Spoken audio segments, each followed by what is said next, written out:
तेल टाकलेलं, तेलात आता आपण मोहरी घातलेली आहे. मोहरी तडतडली की आता आपण कांदा घालणार आहोत. कांदा छान असा लाल रंगावर परतून घ्यायचा. मस्त कांदा परतून घ्यायचा. सोयाबीनची भाजी बनवण्याआधी सोयाबीन पूर्ण पाण्यात भिजत घालायचे. भिजत घातल्यानंतर मग 10 मिनिटात ते छान मऊ होतं. मग ते पिळून स्वच्छ धुवून मग ते ताटात काढून ठेवायचे. एकदम कोरडे पिळून काढायचे ते. आता कांदा छान परतून झाला तर आपण टोमॅटो घालणार आहोत. कांदा छान असा परतत आलेला आहे. आता आपण टोमॅटो घालणार आहोत. टोमॅटो पण छान परतून घ्यायचा.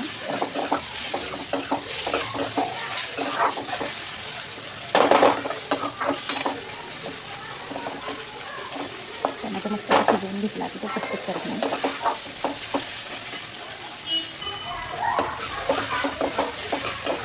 आता छान कांदा आणि टोमॅटो दोन्ही असं परतून झालेलं आहे.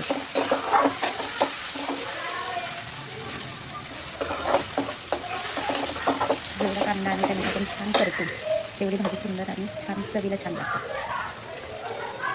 हळद घातली आपण, अर्धा चमचा हळद, 1 चमचा मिरची पावडर घातली आहे. मी आधी थोडीशीच घातली होती त्यामुळे परत एकदा टाकली आहे. आता आपण घरचा आपला मसाला असतो तो टाकला आहे 1.5 चमचा.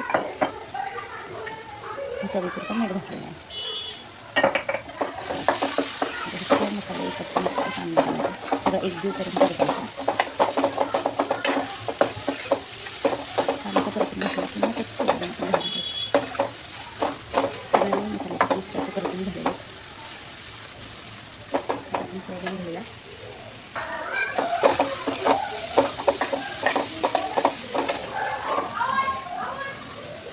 सगळे सोयाबीन असे पिळून कोमट पाण्यात भिजवून पाण्यातून पिळून काढलेलं आहे.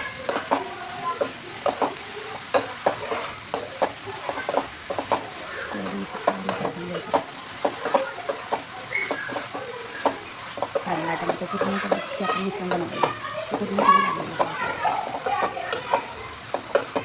छान परतून घ्यायचं. 5 ते 7 मिनिटासाठी आपण गॅसवर परतणार आहोत.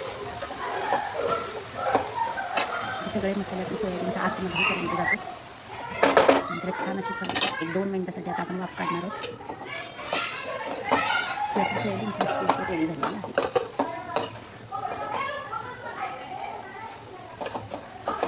अशी सुकी सोयाबीनची भाजी पण छान लागते. एकदा करून बघा. मस्त अशी सोयाबीनची सुकी भाजी.